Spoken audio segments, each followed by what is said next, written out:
삶을 살아가는 데 있어 먹는다는 것은 절대 빼놓을 수 없는 즐거움이다.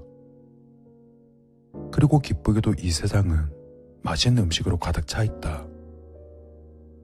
자칭 미식가이자 대식가인 나에게는 행복한 사실임이 틀림없다. 비록 과하다 말할 수 있는 내 음식 사랑 덕분에 꽤 많은 돈을 식비로 탕진해 버리곤 한다. 하지만 지금까지 단 한 번도 아깝다고 생각해 본 적 없다. 맛있는 음식을 실컷 먹은 뒤에 느껴지는 포만감은 진정한 행복의 상징이라 믿어 의심치 않는다. 그다지 내세울 것 없는 평범한 인생이지만 내 삶을 사랑하는 이유가 그런 행복감 때문이다. 하지만 언젠가부터 내 작은 행복이 깨져가고 있었다. 잠에서 깬 나는 엄청난 허기에 입맛을 다시며 침대에서 일어났다. 바닥에 널린 쓰레기들을 피해 주방으로 가서 냉장고 문을 열고 생수를 꺼내 들었다. 회사에서 잘려 백수가 된 지 어언 한 달째. 이왕 일을 그만둔 거 푹 쉬자는 생각으로 저금해 놓은 돈을 까먹으면서 하루하루 빈둥거리고 있다. 순식간에 병 하나를 비운 나는 그대로 냉장고를 뒤적거렸다. 그리고 기분 좋게도 냉장고 안엔 삼겹살이 있었다. 난 군침을 삼키며 삼겹살과 함께 김치와 상추를 꺼냈다. 그리고 밥솥을 보니 밥이 3분의 1쯤 남아있었다. 공깃밥 3개 분량은 되겠지만 나한테는 터무니없이 부족하다. 냉동실을 뒤져 냉동만두 한 봉지를 그대로 전자레인지에 집어넣었다. 그리곤 서둘러 가스레인지에 불을 켜고 삼겹살을 굽기 시작했다. 고기가 구워지는 냄새에 정신을 차리기 힘들어질 때쯤 냉동만두가 다 데워졌다. 견디기 힘든 허기에 난 급히 만두 봉지를 찢고는 맨손으로 두억에 집어 입안에 넣었다. 뜨거운 탓에 혀가 데일 뻔했지만 혀를 이리저리 굴리며 만두를 씹어 삼켰다. 생수병을 들어 뜨거워진 입안을 식히고는 다시 만두 몇 개를 입안에 넣고 고기를 잘랐다. 하지만 이걸론 부족하다. 다 익은 고기를 식탁에 옮겨놓고 냄비에 물을 받아 올렸다. 그리고 남은 만두를 집어먹고는 식탁에 앉았다. 노릇하게 익은 삼겹살을 몇 점 집어 밥 위에 놓고 투박하게 고추장을 찍어 올렸다. 그 위에 잘 익은 김치 한 점을 올려 입 안에 넣었다. 그걸 시작으로 나는 빠른 속도로 접시를 비우기 시작했다. 맞다. 고기 먹는데 집중한 나머지 냄비를 잊고 있었다. 물이 끓는 소리에 난 들고 있던 고기쌈을 입 안에 우겨놓고는 찬장에서 라면을 3개 꺼내서 냄비 안에 집어넣었다. 꼬들꼬들하게 익힌 라면에 삼겹살을 사서 남은 고기를 다 처리하고 미리 남겨둔 밥을 국물에 말았다. 이번에도 김치를 얹어 허겁지겁 퍼먹기 시작했다. 마지막 국물 한 방울까지 남김없이 들이켜고는 냄비를 내려놓았다. 하지만 이게 끝이 아니다. 냉동실에서 퍼먹는 아이스크림 한 통을 꺼내와서는 숟가락을 들고 크게 퍼서 입 안으로 마구 우겨 넣었다. 다 먹은 아이스크림 통을 대충 던져놓은 난 식탁을 둘러봤다. 말 그대로 전투적인 식사의 흔적. 엄청난 양을 먹어치웠지만 난 전혀 만족스럽지 않았다. 포만감. 가장 중요한 포만감이 전혀 느껴지지 않았다. 난 여전히 꼬르륵거리는 배를 내려다보며 헛웃음을 지었다. 그렇게 입 안에 우겨 넣었음에도 불구하고 여전히 눈을 뜬 그때처럼 배가 고픈 상태였다. 일을 그만두고 나서부터 허기가 심해지더니 지금은 아예 포만감을 느끼지 못할 정도로 심각해졌다. 먹는 양이 늘어 맛있는 음식을 실컷 즐길 수 있다는 즐거움도 잠시, 아무리 먹어도 허기는 가지질 않았고 하루의 대부분을 먹는데 할애하는데도 내 몸은 점점 야위어만 가고 있다. 방금 식사를 마쳤지만 여전히 배가 고팠기에 난 배달을 시키기로 했다. 오늘도 어김없이 하루 종일 음식과의 전쟁을 치러야 할 모양이다. 양념치킨과 간장치킨을 한 마리씩 주문해 입안에 우겨넣기 시작했다. 순살로 시켜야 조금이라도 빨리 많이 먹을 수 있다. 치킨을 반쯤 먹었을 때 라지 사이즈 피자도 도착했다. 같이 딸려온 콜라를 순식간에 비워버리고 피자를 2조각씩 들고 입으로 밀어 넣었다. 족발은 배달이 밀린 건지 아직 도착하지 않고 있었다. 한 손에 피자를 들고는 다시 냄비에 물을 올리고 라면 3개를 더 끓였다. 이번엔 계란도 2개 넣기로 했다. 다행히 라면이 다 익을 즈음 족발이 도착했다. 냄비를 내려놓고 족발에 새우젓을 듬뿍 찍고는 막국수와 함께 입 안에 밀어 넣었다. 그야말로 걸신이라도 들린 듯 펼쳐놓은 음식들을 다 먹어치우고는 새 아이스크림을 한 통 꺼내 그마저도 싹 비워버렸다. 터무니없는 양이었지만 여전히 배가 고팠다. 게다가 또 한 가지, 먹으면 먹을수록 맛이 잘 느껴지지 않고 있었다. 아무래도 과도한 폭식으로 혀가 둔해지는 모양이다. 하지만 고작 그런 이유로 굶을 수는 없는 노릇이었다. 거울에 비친 내 모습은 마치 해골과도 같은 한심한 꼴이었다. 어떻게 해서든 배를 채워야 한다. 난 여전히 배고픈 배를 움켜쥐고는 밖으로 나갔다. 이대로 가다간 그동안 모아둔 내 통장 잔고가 순식간에 바닥을 낼 게 분명했다. 난 크게 한숨을 쉬며 가게를 나왔다. 며칠간 무한리필집을 돌아다니며 저렴하게 식사를 해왔건만 얼마 가지 않아 쫓겨나고 말았다. 상식을 벗어나 수준으로 퍼먹었으니 불합리하다고 말할 수도 없는 노릇이다.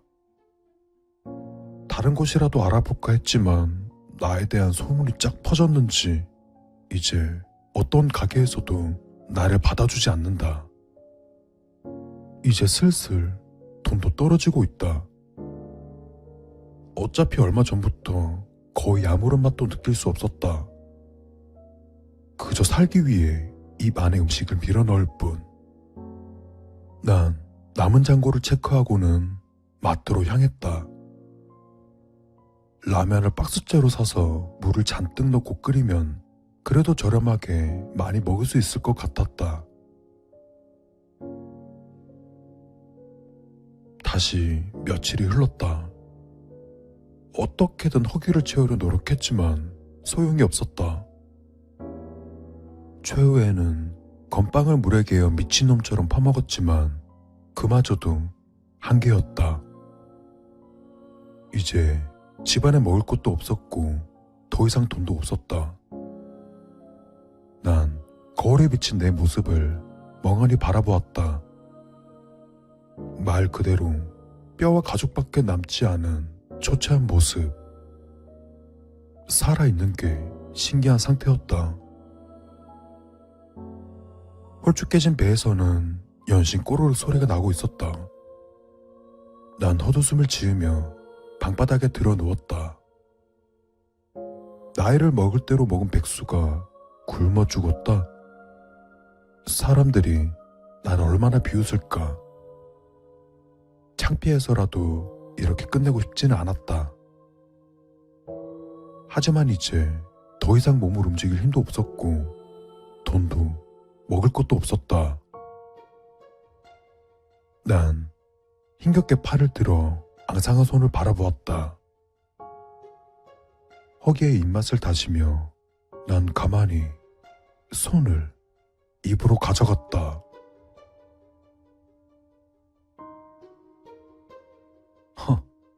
뭐야? 별거로 다 보겠네. 사인이 뭐라고? 김영사는 눈앞에 놓인 시체를 보며 담배를 꺼내 물었다. 질식이랍니다. 자기 손을 말이죠. 거의 팔꿈치까지 입 안에 집어넣어서 기도가 막혔대요. 누가 봐도 자기 팔을 먹으려고 한 것 같습니다. 담담한 감식반의 말에 김영사는 기가 막힌 듯 고개를 흔들었다. 특이사항은? 자세한 건 부검 결과가 나와야 되겠지만 단기간 폭식으로 위장이 터무니없을 정도로 망가진 상태였어요. 굳이 질식 아니라도 얼마 못 가 숨이 끊어졌을 거예요. 몸무게도 급속도로 불어난 흔적이 있고요. 김영사는 100kg는 우습게 넘어갈 것처럼 보이는 시체의 모습을 보며 한숨을 쉬었다. 저렇게까지 폭식을 한 이유가 뭘까?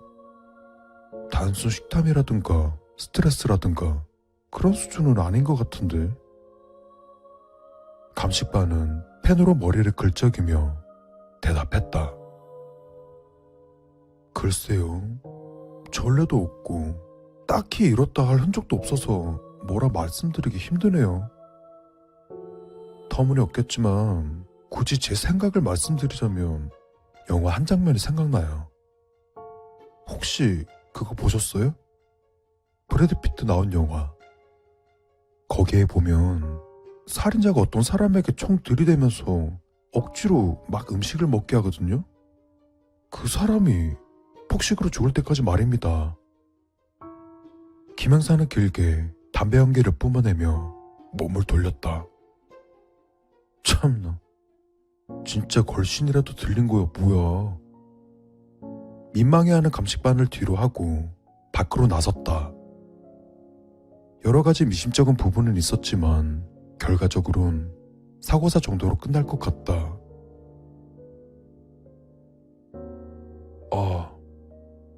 근데 이상하다. 밥 먹은 지 얼마 안 됐는데 배가 고프네. 저런 시체를 봤으면 입맛이 싹 달아나야 정상인데 왜 이렇게 배가 고프지?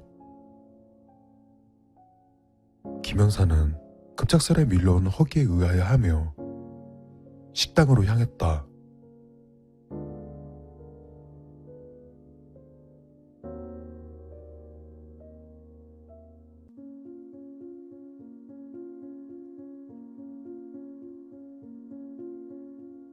초등학생인 내 딸은 공부 실력은 별로이지만 피아노를 치는 실력만큼은 정말 최고다.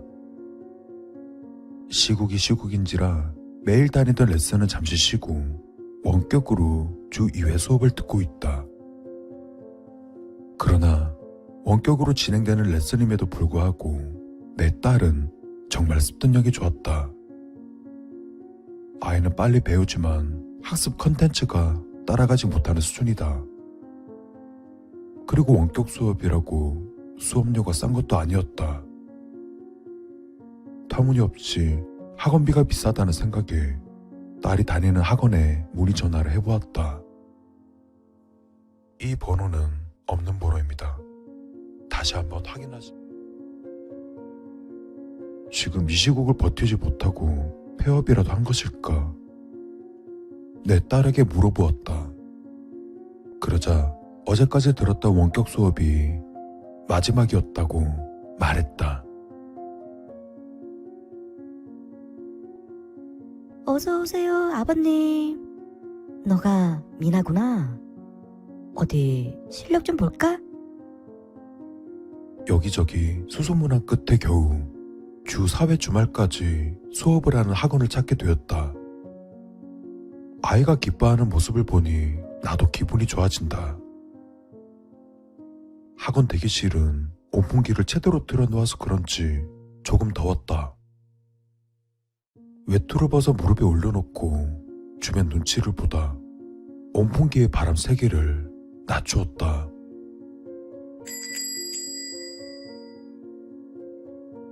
출입구에 걸어둔 종이 울렸다. 아이 하나가 빠른 걸음으로 문을 열고 들어와서 그대로 정수기로 직진한다. 그리고 아이는 마스크를 내리곤 종이컵을 호흡으로 물을 마신다. 그리곤 마스크를 턱에 걸친 채 레슨룸으로 뛰어 들어갔다. 조금 불편한 마음이지만 물을 먹는 걸 말릴 수는 없었다.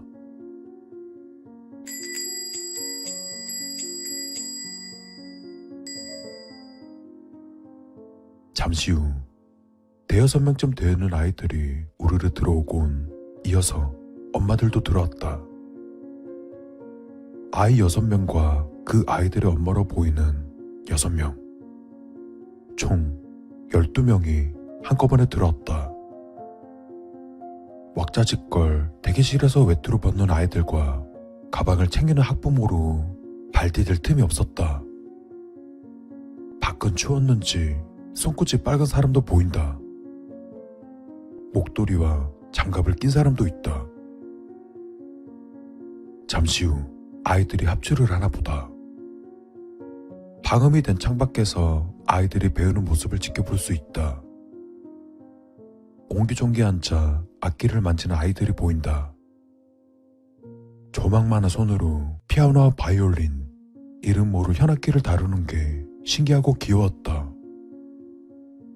아직 추운지 손끝이 푸르스름한 아이들도 몇몇 있었다.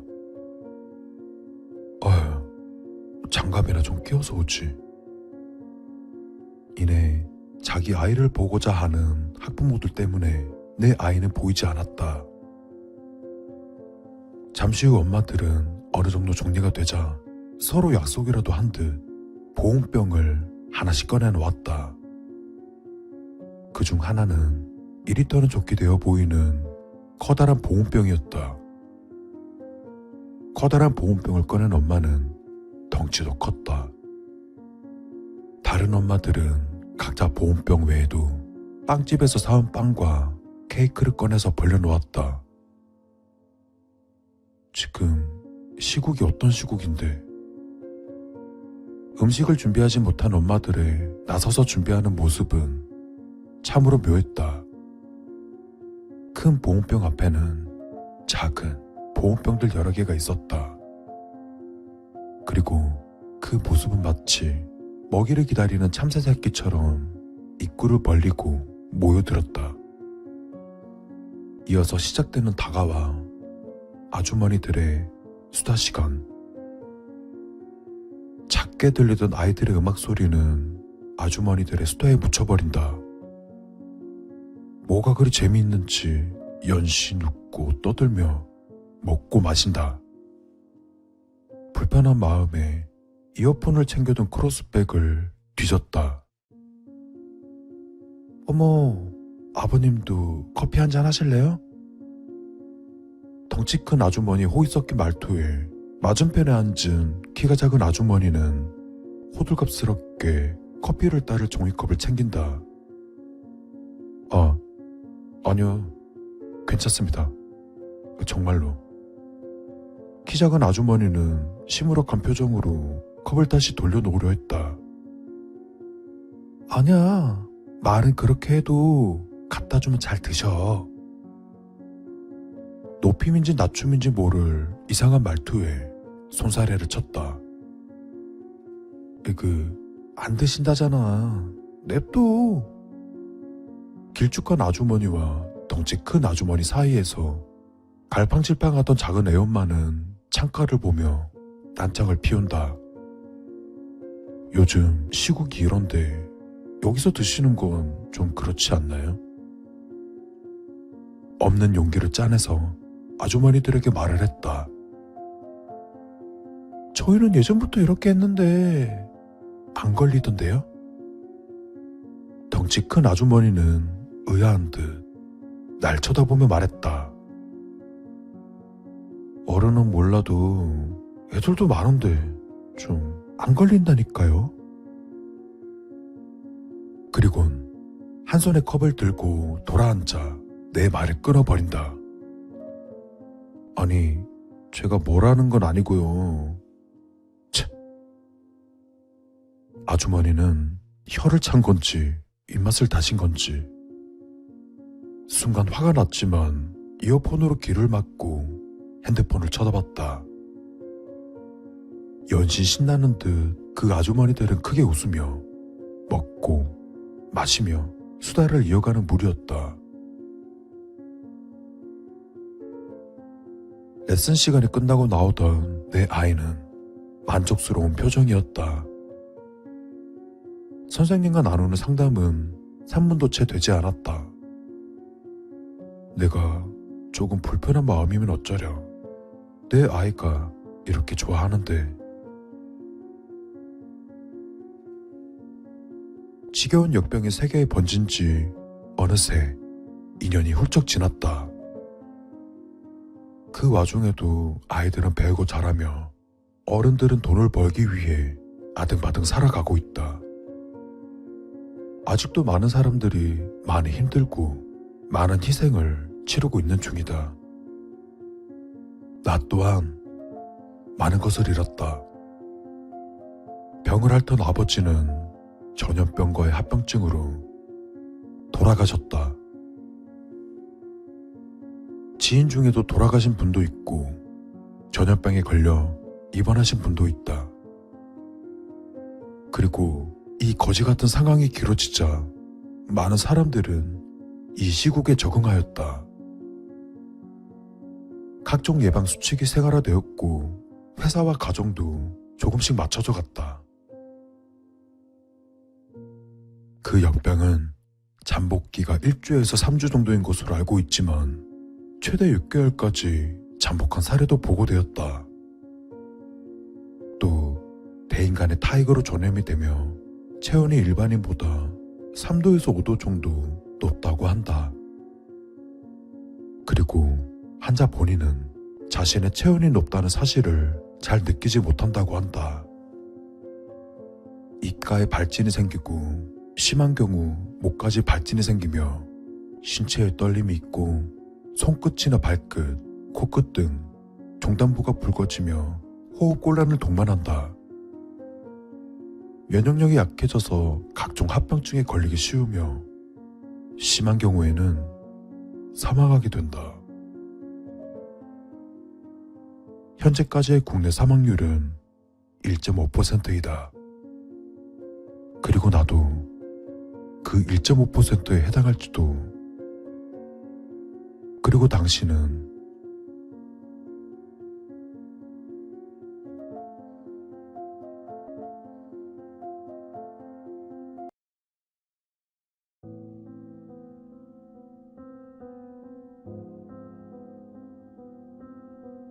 어이, 담배 하나 줘봐.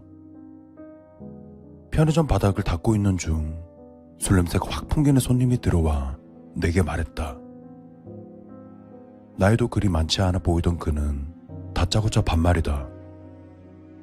당황스러웠지만 자연스럽게 행동하기로 했다. 예, 손님. 어떤 걸로 드릴까요? 디플.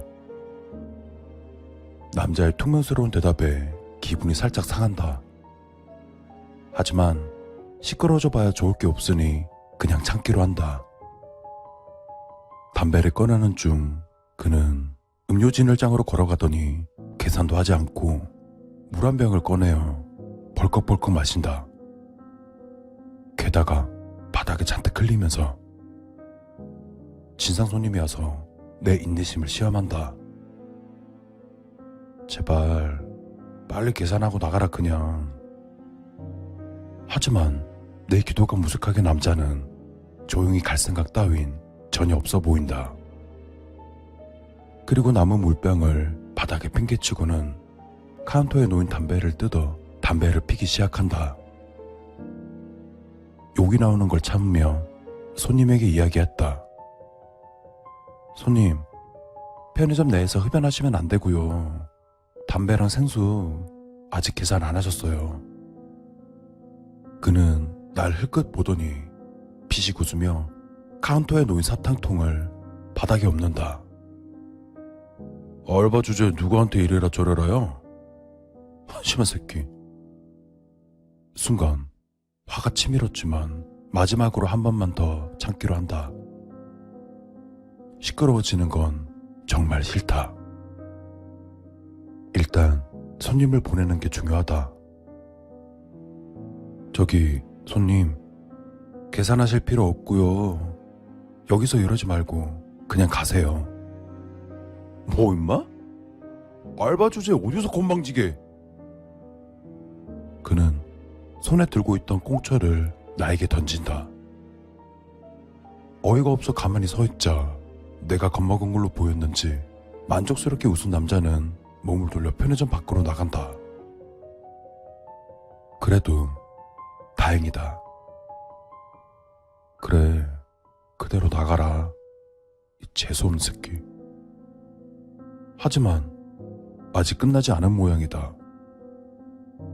나가던 남자는 문 옆에 놓인 갑판대를 발로 차 쓰러뜨리더니 네가 어쩔 거냐는 표정으로 나를 쳐다본다. 아무래도 조용히 끝내기는 틀린 것 같다. 이러고 싶지 않았는데. 난 곧장 탈의실로 들어가서 쓰러진 알바생 몸에 꼽힌 내 칼을 뽑아내었다. 그냥 얌전히 돈만 내줬으면 아무 일 없는 것을.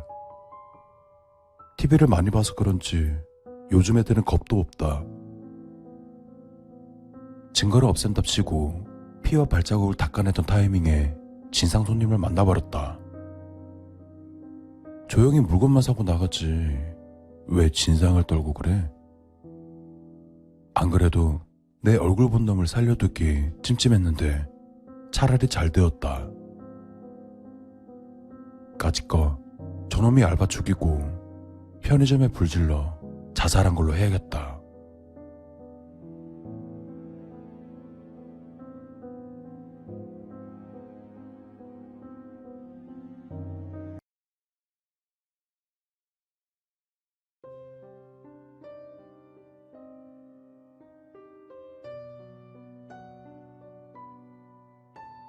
있잖아, 누구나 다 그렇게 했지만 난 쥐가 정말 싫어.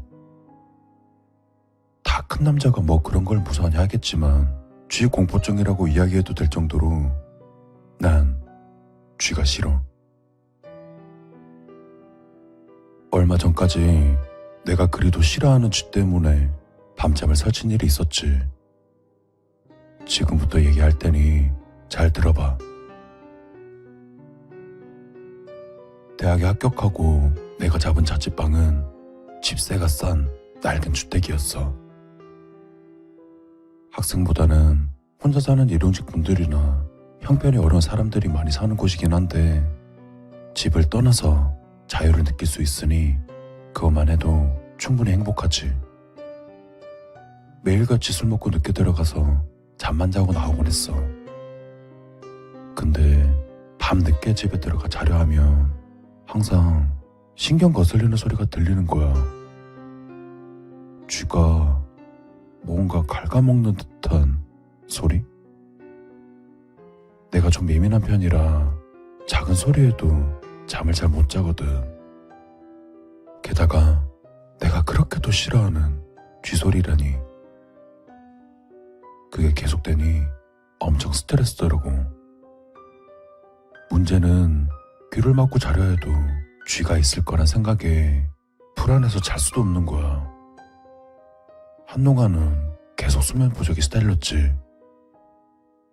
그러다 얼마 뒤에 등골이 오싹해지는 걸 발견했어. 벽 한쪽에 작게 뚫린 구멍. 분명히 쥐가 뚫어놓은 구멍일 거야. 계속 들리던 그 소리는 쥐가 이쪽으로 들어오기 위해 구멍을 뚫던 소리인 거지.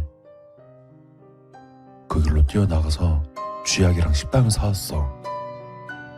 그리고 식빵에 쥐약을 섞어 뭉친 다음에 구멍에 쑤셔박고 구멍을 막아버렸어. 불안감에 나무판을 2겹으로 못칠해서 단단히 막아놨지.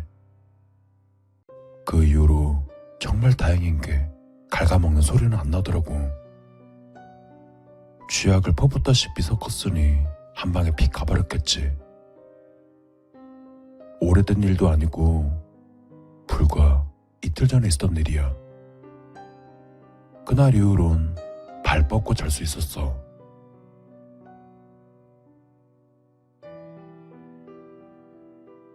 뭐 어쨌거나 그만큼 낡고 허름한 집이란 거지. 잘 데가 없다니 데려가긴 한다만 각오는 하라고. 아, 거의 다 왔네. 여기서 좀만 걸어가면 우리 집이야. 대학생으로 보이는 2 남자가 버스에서 내렸다. 길을 따라갔던 둘은 얼마 안 가 낡은 주택에 도착했다. 이 건물이야. 내 말대로지? 그래도 내 방은 비교적 아늑한 편이야. 2 사람이 집으로 들어가려던 때 옆집에서 모자를 쓴 남자가 나왔다. 여행이라도 가는지 커다란 여행 가방을 끌고 있었다. 안녕하세요. 집주인인 남학생이 잠시 망설이다 그에게 인사를 건네었다. 하지만 옆집 남자는 눈길조차 주지 않은 채 이해가 안 가는 듯 고개를 갸웃거리며 가방을 끌고 사라졌다. 뭐야? 옆집 사람이야? 응. 근데 좀 이상한 사람인 것 같아. 집 밖으로 나오는 걸 본 적이 없어. 맨날 집에만 있는 거 보니 백수 같은데 일거리라도 찾았나? 웬일로 나왔대? 둘은 남자의 뒷모습을 잠시 지켜보다 집으로 들어갔다. 원래 정리는 잘하는 편이라 깨끗하긴 한데 그래도 예의상 청소는 좀 해야겠다. 먼저 씻고 올래? 바닥이나 한번 쓸게. 친구를 욕실로 몰아넣은 남학생은 빗자루를 들고 대충 바닥을 쓸어내기 시작했다. 그러던 중 막아놓았던 구멍 근처 구석에서 무언가를 발견한다. 작게 접은 종이 조각.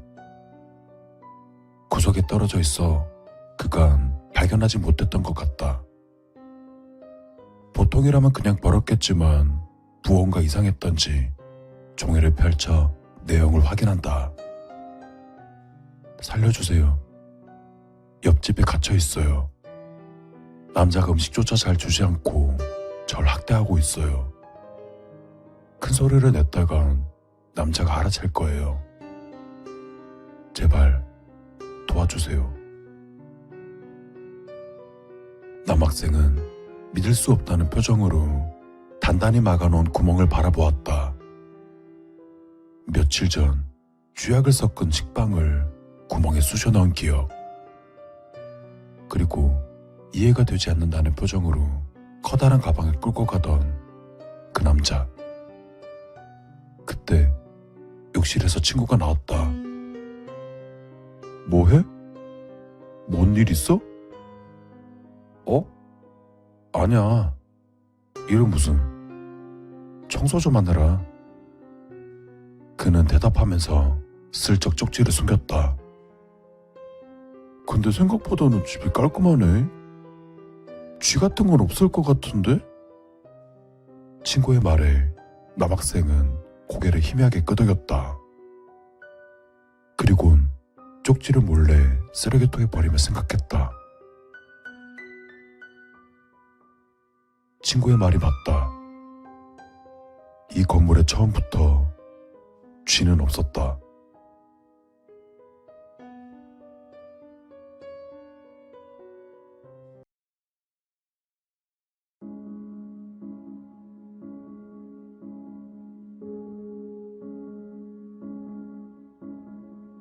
아파트 안으로 들어선 나는 힘없이 팔을 뻗어 올라가는 버튼을 눌렀다.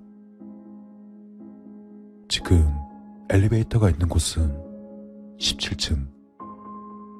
1층까지 내려오려면 한참을 기다려야 할 듯하다. 벽에 살짝 몸을 기대고 눈을 감았다. 이런 선택을 하지 않기를 바랬지만 결국 최악의 선택을 하게 되어버린 것 같다. 난 작게 한숨을 쉬고 이마에 손을 얹어 머릿속의 복잡한 생각을 정리했다.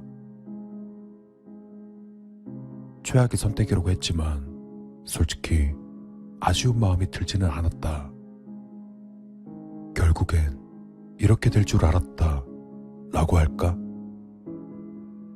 어쩌면 처음부터 알고 있었는지도 모른다. 하지만 엘리베이터에 비친 내 얼굴이 그리 편안해 보이진 않는다. 당장 무덤에 들어가 누워도 이상하지 않을 몰골.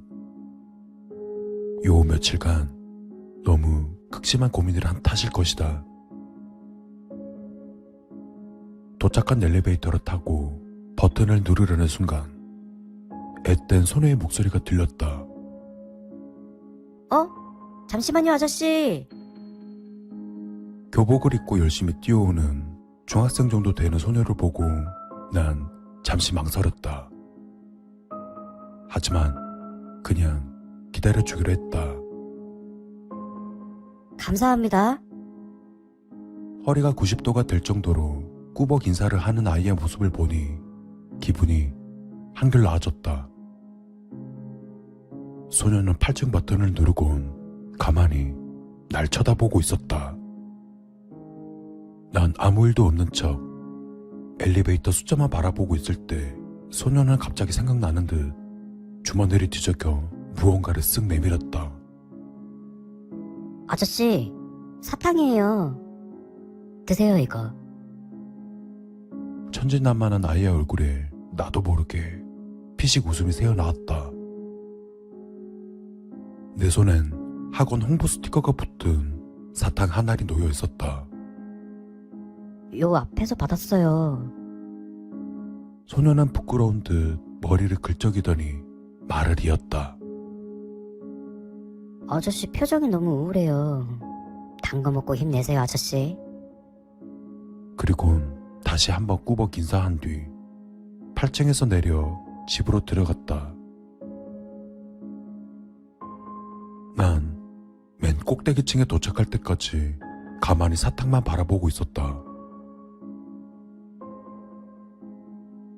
옥상 난간에 서서 아래를 바라보았다. 최악의 선택. 어쩌면 최선의 선택인지도 몰랐다. 하지만 사탕 하나에 난 고민에 빠졌다. 그냥 앞으로 몸을 던지면 모든 것이 끝난다. 여기서 뒤로 물러난다면 다시 지옥이 시작될 것이다.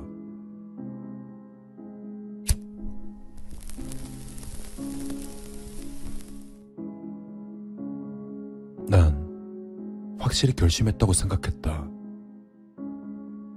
하지만 조금 전 그 아이의 미소가 결심을 흔들리게 하고 있다. 난 아주 천천히 손에 들고 있던 사탕을 입에 넣었다.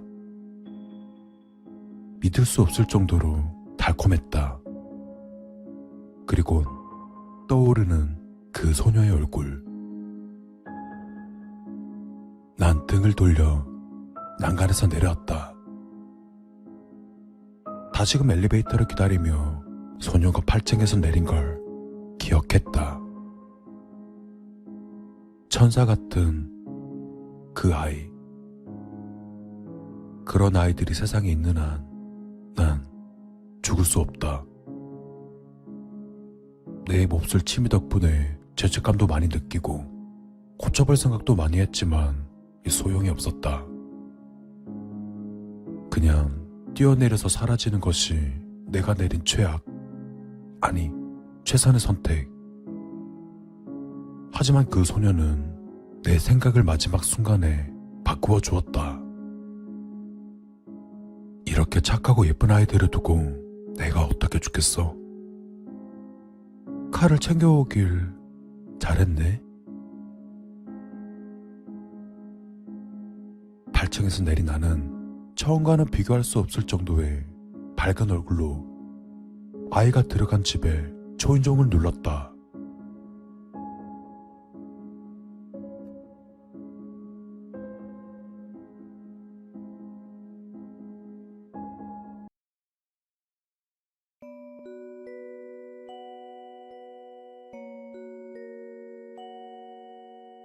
그날은 10월 12일 일요일이었다. 그리고 그땐 너무나 화창한 오후였다. 하지만 나는 날씨를 만끽할 여유는 없었다. 상사가 그날 내게 맡긴 일이 있었기 때문이다. 뭐 그렇다고 윗사람을 탓하고 싶지는 않다. 사회복지사의 일은 주말이 따로 없기 때문이다. 애니는 25세였지만 행동은 나이를 따라가지 못했다. 상사 말에 따르면 정신적으로 아픈 사람이란다. 애니는 자신을 전응하라고 표현했다. 안녕하세요, 애니. 애니에게 먼저 내가 인사를 건네었다. 오늘 부모님에 관해서 이야기를 해볼까 해요. 애니, 여기 왜 왔는지는 알죠? 엄마가 날 때려. 그리고 애니는 이어서 말을 이었다. 그래서 여기 왔어요. 말을 꺼내자마자 본론이었지만 나는 개의치 않는다. 알아요, 애니. 제가 애니씨 서류를 받았다는 건 들었죠? 애니가 고개를 끄덕이는 걸 보고 말을 이었다. 엄마가 애니를 왜 때렸을까요? 이런 일이 자주 있나요? 애니가 말했다. 제가 전응하라서 때려요. 그리고 엄마는 매일 저를 때려요. 애니, 그런 일이 일어나는 건 당신 탓이 아니라는 걸 알아줬으면 해요. 엄마가 애니를 때리는 원인은 다른 데 있는 거예요. 내가 설명했다. 애니는 나를 그저 멍하니 쳐다볼 뿐이었다. 애니의 눈동자는 공허하지 않았지만 그 안에 담긴 감정을 읽어낼 수 없었다. 혹시 엄마가 때리기 전에 어떤 과정이 있는지 말해줄 수 있어요? 엄마는 위스키를 먹고 때려요. 그리고 밤에 방에 와서 때려요. 항상 그렇게 이어지나요? 아니요. 가끔 엄마가 절 때리고 방에 가서 울어요. 이때 내 표정이 일그러지지 않기를 바랬다. 혹시 엄마가 소리도 지르나요? 네. 때릴 때 소리 지르기도 해요. 애니가 대답했다. 엄마는 내가 전응하라서 때린대요. 엄마는 내가 말을 듣지 않아서 때린대요. 나는 다 듣는데 그냥 제대로 못 알아들어서 그런 건데 컵을 떨어뜨리거나 해도 소리를 막 질러요. 애니를 달래주고 싶었다. 그녀의 잘못이 아니라고 알려주고 싶었다. 하지만 어떻게 말해야 할지 몰랐다. 그 외에 엄마에 대해서 하고 싶은 말이 더 있을까요? 애니는 고개를 저었다. 그럼 아빠 이야기를 좀 해보죠. 아빠도 애니를 때려요? 아빠는 저를 절대 안 때려요. 아빠는 저를 너무 사랑해요. 나는 고개를 끄덕였다. 소리를 지르거나 아니면 애니를 만지는군요. 아빠는 매일 밤 나를 안아줘요. 그리고 약을 먹게 도와줘요. 잠깐만. 애니 서류에 처방전이라는 내용은 없었는데 약이라고? 애니는 대답하지 않았다. 그게 무슨 약이에요? 아빠가 무슨 약인지 말하지 말랬어요. 애니, 무슨 약인지 말해줄래요? 우리가 알 필요가 있어요. 무슨 약인지 알아야 우리가 애니를 도와줄 수 있어요. 아빠는 제가 독립하면 제가 너무 그리울 거래요. 애니가 머뭇거리며 말했다. 그래서 제가 전응아가 되도록 약을 주는 거래요.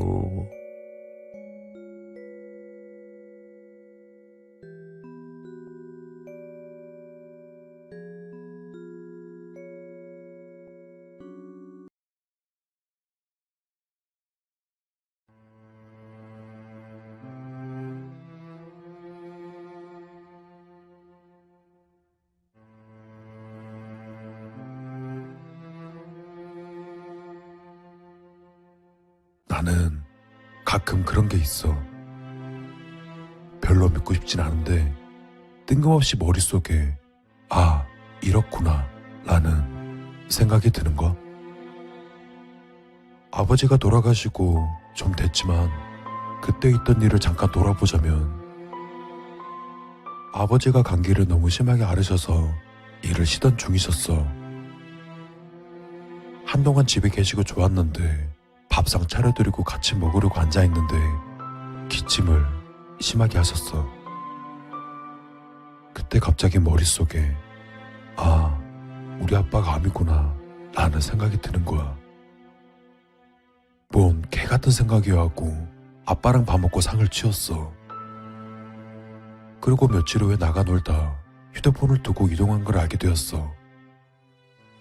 그런데 왠지 찾기 싫은 거야. 휴대폰을 다시 찾아오면 더 이상 놀 수 없을 것 같았거든. 그래도 휴대폰은 현대인에게 없으면 불편한 거니 다시 찾으러 갔어. 난 동생이랑 별로 안 친해. 전화란 걸 하는 그런 사이가 아니지. 근데 부재중 전화가 10통이 넘게 와 있더라. 문자도 잔뜩 와 있고. 그 순간 드는 생각이 아빠가 암이라는 걸 다 알게 됐구나 라는 생각이 들더라. 검사 결과 아빠는 암이 맞았어. 검사를 한다고 말하면 자식들이 걱정할까 말없이 진행하셨고 결과는 3기 말. 거의 시한부 선고나 다름없었지. 그 뒤로 가정여행도 다녀오고 큰 고비도 넘기고 결과가 점점 좋아서 마지막 치료 후에 경과보고 지켜보자는 결론이 나와서 다들 기뻐했어. 아빠가 돌아가시기 전날 말이야. 감기로 몇 달 동안 못 보던 아빠를 뵈러 병문안을 갔고 식사도 잘하시던 아빠가 그날따라 잠만 자고 진통제에 의존하고 깨어있는 잠깐 동안은 너무 고통스러워하셨어. 그때 아빠가 내일을 넘기긴 힘드시겠다 라는 생각이 들더라. 그래서 집에 가기 싫었어. 그런데 다음날 출근해야 되니까 집으로 갔어. 그리고 그때 일하던 곳 사장님께 아버지 병원비 때문에 200만 원을 빌린 후 다달이 조금씩 갖게 해주셔서 정말 열심히 일했어. 엄청 좋으신 분이었지. 아, 이야기가 딴 길로 빠졌네. 결국 서울병원에 입원해 계신 아버지를 두고 천안집으로 와서 바로 잠이 들었어. 야간 일을 하고 안 자고 바로 올라간 거라 무척 피곤했거든. 근데 결론은 내 예상대로야. 새벽에 엄마가 날 깨우셨고 아버지가 위독하셔서 올라가야 되는 상황이 오고 말았어. 새벽이라 기차도 전철도 없어 택시를 잡았어. 근데 택시에 탑승한 지 얼마 안 돼서 아빠가 돌아가셨다는 연락을 받았어. 그래서 나는 여전히 죄인이란 생각으로 살아. 내가 조금 더 긍정적으로 생각하고 그런 생각이 들었다 한들 떨쳐냈다면 아빠가 아직 내 곁에 계시지 않을까? 내가 뵈러 가지 않는 시간 동안 괜찮으시다가 내가 보고 간 그 다음날 떠나셨어. 만약 내가 가지 않았다면 이란 생각이 아직도 많이 들어. 귀신이 나오거나 하는 무서운 이야기는 아니지만 여튼 이런 이유들로 가끔 난 내 촉이 정말 무섭더라.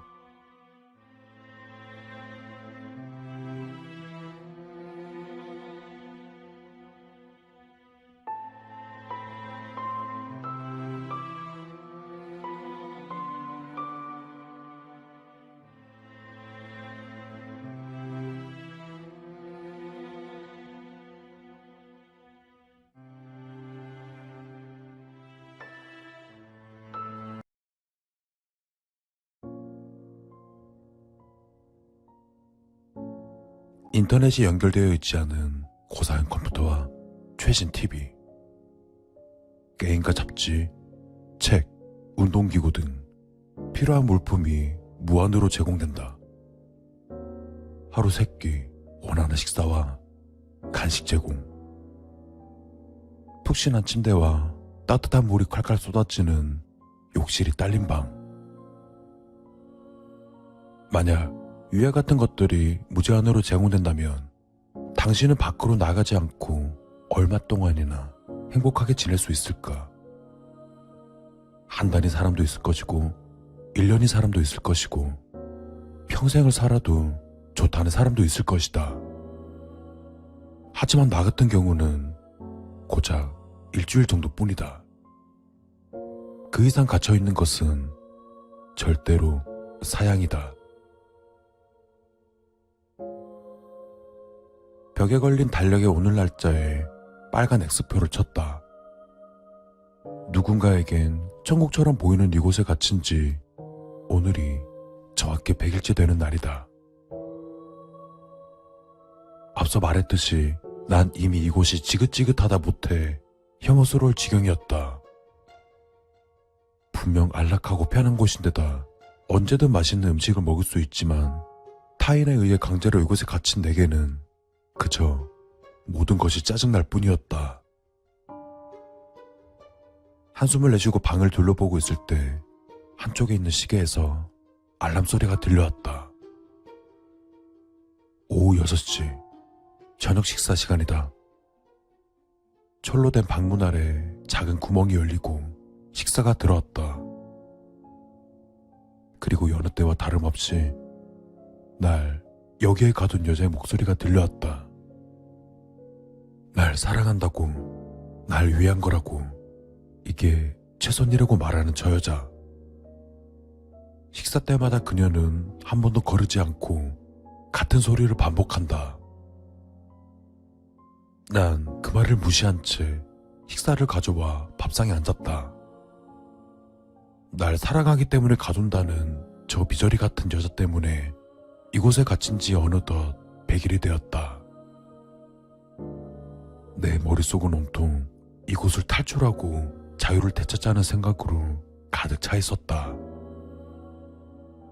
어떻게 해야 이곳을 나갈 수 있을까? 창문으로 탈출하는 건 창문이 두꺼운 쇠창살로 막혀 있어 불가능하다. 식사 시간, 구멍으로 들어오는 여자의 손을 낚아채고 문을 열라고 소리치는 방법 역시 힘들 것이다. 저 독한 여자는 손이 찢어지고 부러질지언정 절대 문을 열지 않을 게 분명했다. 사랑이랍시고 사랑까지 가둬놓는 여자니 더 볼 것도 없다. 벽에 구멍을 뚫는 생각도 해봤지만 시간이 얼마나 걸릴지 알 수 없는 노릇이었다. 아무리 생각해도 이렇다 할 방법이 떠오르지 않는다. 한참을 고민하던 나는 결국 최후의 선택을 하기로 했다. 난 책상에 꽂혀있는 커터칼을 조심스레 집어들었다. 이제 방법은 이것뿐이다. 난 덜덜 떨리는 손으로 피가 묻은 칼을 주머니에 집어넣었다. 생각보다 손목을 긋는다는 게 그리 쉽지 않았다. 그래도 다행히 내 손목에선 제법 많은 양의 피가 뚝뚝 떨어지고 있었다. 이 정도면 충분하겠다고 생각한 나는 그 자리에 들어눕고는 눈을 감았다. 이제 시간이 해결해 줄 것이다. 잠시 후 익숙한 알람 소리와 함께 여자가 다가오는 소리가 들렸다. 두근거리는 마음으로 실눈에 뜨고 문 쪽을 바라보았다. 다행히 식사를 넣어주던 여자가 쓰러진 내 모습을 발견했다. 아주 잠시 정적이 흐르게 되었다. 그 순간 여자는 찢어질 듯한 비명을 질렀다. 그리고 음식을 팽개치곤 급히 잠금장치를 불기 시작했다. 내 탈출 계획이 완벽하게 성공한 것 같다. 난 문이 열린과 동시에 벌떡 일어나 그 여자에게 내 몸을 날렸다. 그러자 갑작스러운 나의 움직임에 그녀는 그대로 나가 떨어져 버렸다. 난 쓰러진 여자를 확인하지도 않고 열심히 달려 그곳을 빠져나왔다. 여자가 쫓아오지 않는다는 걸 확인한 나는 거친 숨을 몰아쉬었다. 그리고 주머니에 있던 천조가리로 손목을 지혈했다. 제법 통증이 있었지만 자유가 가득한 바깥 공기 덕에 그리 고통스럽지 않았다. 100일간의 고통의 시간. 이젠 끝이다. 제일 먼저 무엇을 할지는 이미 정해져 있다. 난 다급히 주위를 둘러보며 주머니에 쑤셔 넣었던 커터칼을 꺼내어 들었다. 처음 내 눈에 띄는 사람이 내 첫 번째 사냥감이다. 몇 달 만에 다시 시작한 사냥에 대한 기대감과 흥분감으로 벌써부터 심장이 뛰고 있었다. 이토록 즐거운 일을 막는답시고 엄마라는 여자는 날 그 지긋지긋한 곳에 가두었다. 날 사랑한다면서, 날 위한 일이라면서, 이것이 최선이라면서 그녀의 어긋난 집착으로 갇혀 있었던 100일은 내겐 너무나 힘든 시기였다. 하지만 이제 난 다시 자유를 찾았고 이 바깥 세상에서 예전처럼 즐겁게 살 수 있을 것이다. 적어도 경찰에 잡히지 않는다면 말이다.